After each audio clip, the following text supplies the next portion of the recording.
तो बाजार में आज भारी गिरावट है, दिन के निचले स्तर पर कारोबार कर रहा है और निफ्टी की जो गिरावट है वो हो गई है बढ़ के अब 300 अंकों की 24,850 के नीचे जाकर निफ्टी कारोबार कर रहा है। वजह एक नहीं, वजह कई सारे दिख रहे हैं जो संभावित वजह हो सकती है। एक वजह तो यह है कि आज अमेरिका में नॉन फार्म पेरोल के आंकड़े आने वाले हैं। दो आंकड़े कमजोर आ चुके हैं। अगर आज का आंकड़ा भी कमजोर अगर आया तो फिर चिंताएं कहीं न कहीं बढ़ेगी कि क्या 18 सितंबर की जो पॉलिसी होगी उसमें यूएस फेड अपनी ब्याज दरों में कटौती करेगा या नहीं। ये टेंशन बाजार को खाई जा रही है और आज हम देख रहे हैं कि निफ्टी बैंक में भी 800 अंकों की गिरावट है। 51,000 का सपोर्ट तो टूटा ही टूटा।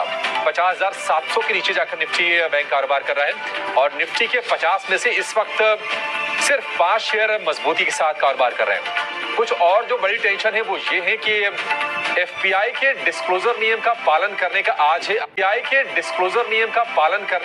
है आखिरी दिन। ये एक बाजार के लिए टेंशन है क्योंकि सेबी ने अगस्त 2023 में अपना सर्कुलर जारी किया था और हर एक निवेशक की जानकारी देने को सेबी ने किया था मैंडेटरी। डिस्क्लोजर नहीं देने पर 5% के जुर्माने का प्रावधान है।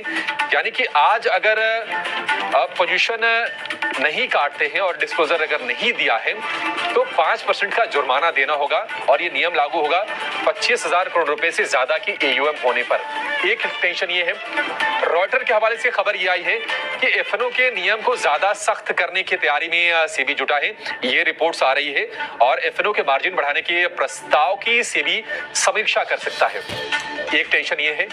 तो कहीं न कहीं शिखर से जो हम देख रहे हैं कि बाजार लगातार 3 दिन से गिरावट आ रही है। एक आज फ्राइडे वाला फ्लेवर भी है, आगे थोड़ा सा गणपति के फेस्टिवल है उसका माहौल भी रहेगा।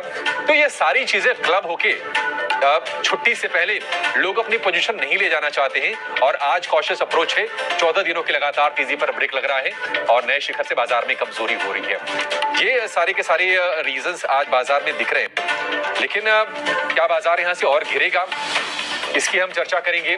क्या जो 25,000 का अहम सपोर्ट आज छूटा है वो मूड को ज्यादा खराब करेगा बाजारों का, या फिर आपको लोअर लेवल पर खरीदारी करनी चाहिए? क्योंकि अगर आप दुनिया भर के बाजारों से अगर आप तुलना करेंगे, जापान के बाजार से या फिर हांगकांग के बाजार, अमेरिका के बाजार, इन सभी बाजारों में इस हफ्ते भारतीय बाजारों की जो गिरावट है वो सबसे कम है।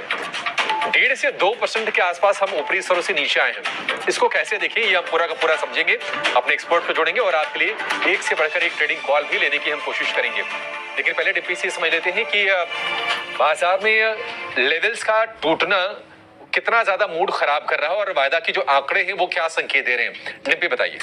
रीजंस बता रहे हैं, सारे के सारे मार्केट्स के रीजंस हैं ही हैं अपने आप में, वो तो सब चल ही रहे हैं। और जो सेबी वाला मामला है कि सेबी एफ&ओ को टाइट करना चाहता है या फिर एफ&ओ को लेके बात रखना चाहता है, ये बात जग जाहिर है। और ये आपको एक और खेप से हम बता देते हैं कि सेबी ने रिसेंटली कुछ नियम ऐसे लेके आया था जिसमें हमने देखा कि मार्जिन्स वगैरह को भी अच्छे से चेक किया गया। अभी हमने 3 दिन पहले ही वो 3 सूत्र पढ़े थे जिस सूत्र के हिसाब से जो सर्किट में जाने वाले शेयर्स हैं वो हट जाएंगे, यानी कि वो बढ़ जाएंगे। तो छटाई हो जाएगी लो प्रोफाइलिंग यानी कि लो वॉल्यूम वाले शेयर्स की। इसके अलावा जो भी आप और रीजंस गिनवा रहे हैं, इसमें ग्लोबल मार्केट्स पे एक रीजन हो सकता है वो है, बट मैं ग्लोबल मार्केट से कुछ ज़्यादा सिंक इन होके नहीं कर रहा। आज जो मेरे लिए प्रॉब्लम आई है ना, वो प्रॉब्लम एक्चुअली में डाटा में ज़्यादा आपको दिखेगी, लेकिन वो दिखेगी आज शाम को 7, साढ़े 7, 8 बजे के बाद, जब भाव कॉपी की कैलकुलेशन आएगी और उसमें ये पता लगेगा कि टिपिकली एफआईज ने कितना माल बेचा और खरीदा है। आज जिस समय पहली बार जब झटका लगा था 100 पॉइंट का, तब भी हमने आपको ये बात सिर्फ स्क्रीन रीड करके नोटिस करवाया था कि देखिए ये काम रिटेलर्स का नहीं है। 10 मिनट में जिस तरह से बाजार को तोड़ा गया, जिस तरह से सारी चीजें आप चेंज होते हुए देख रहे थे, ये रिटेलर्स का काम नहीं था। हमने उस समय आपको एक इंडिया विक्स भी नोटिस कराया था। आप देख सकते हो इंडिया विक्स अभी 7% ऊपर है। हम लगातार जब 13 का विक्स था उस समय से नोटिस करवा रहे हैं कि जिस दिन 15 का विक्स पहुंचेगा या इसको पार करेगा, रियल फियर मार्केट के अंदर आएगा। तब आपको मार्केट के लेवल तो अच्छे लगेंगे, लेकिन तब मार्केट के अंदर फियर प्रिवेल कर रहा होगा, आपसे खरीदा नहीं जाएगा। आज खरीद लीजिए, 300 पॉइंट सस्ता है मार्केट। कल 30 पॉइंट के डिप को हम डिप मानते थे और उसको बॉट करते थे। आज 300 पॉइंट का डिप है, लेकिन आज बॉट एब्सेंट है। ये कैसे पता लग रहा है कि बॉट एब्सेंट है? एक बार जरा फ्यूचर की प्लेट दिखाएं तो आपको एब्सेंट बॉट भी पता लगेगा कि आज खरीदारी क्यों एब्सेंट है। एक बार जरा दिखाना जहाँ पे ओपन इंटरेस्ट लिखा होता है। एक और चीज मैं आपको दिखाता हूं, मैं इंडिया विक्स के साथ साथ में वह एडवांस डिक्लाइन की रेशो भी, वो भी आप देखिए। और एक ऑप्शन की चेन में अभी दिखा नहीं सकता क्योंकि मेरा सिस्टम अलाउ नहीं कर रहा कि मैं ऑप्शंस की चेन आपको दिखाऊं। ये देखो आप, करीब 2.5 से 3% का बिल्डअप के साथ ही हुआ है आज। और आप देखो सिर्फ 21 शेयर एफ&ओ में ऐसे हैं, जबकि आज सुबह रेशो बहुत अच्छी थी जब हमने ओपन किया था। आपको याद ही होगा आज सुबह निफ्टी एक बार हरे निशान में भी आया 22 पॉइंट 25 पॉइंट तक। 156 शेयरों का नुकसान है। एक और चीज नोटिस मैं आपको कराता हूं, कल तक ज्यादातर मूविंग एवरेजेस की बड़ी इंपॉर्टेंस होती है मार्केट के अंदर। बहुत लोग इसको देखते हैं, जानते हैं, समझते हैं।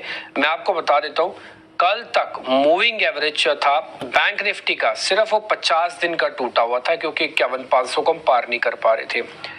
मैं आपको एक और बताता हूं, हम 20 दिन की मूविंग एवरेज पे आ गए हैं बैंक निफ्टी के हिसाब से, जो कि 50,800 की बनती है। हमने 10 दिन की मूविंग एवरेज को ब्रेक कर दिया, 5 दिन की मूविंग एवरेज को ब्रेक कर दिया, 50 दिन की मूविंग एवरेज को ब्रेक कर दिया। एक किस्म से अगर आप देखेंगे, 5 दिन का नुकसान, 10 दिन की एवरेज का नुकसान, 50 दिन की एवरेज का नुकसान और 20 दिन की एवरेज पे रुक गए हैं। तो पहली 4 एवरेजेस में से आज ये एवरेजेस भी चली गई हैं। और मैं आपको बता दूं कि 20 दिन की एवरेज भी फाइनली इस बड़े फॉल के साथ वो भी टूट गई। तो 5 दिन से लेके 50 दिन की सारी एवरेजेस टूट गई हैं, सारी एवरेजेस एक ही दिन में। तो ये एक सीवियर फॉल जैसा इसको माना जाए। दूसरा पॉइंट, अगर आप निफ्टी पे भी यही एवरेजेस कैलकुलेट करें, मैं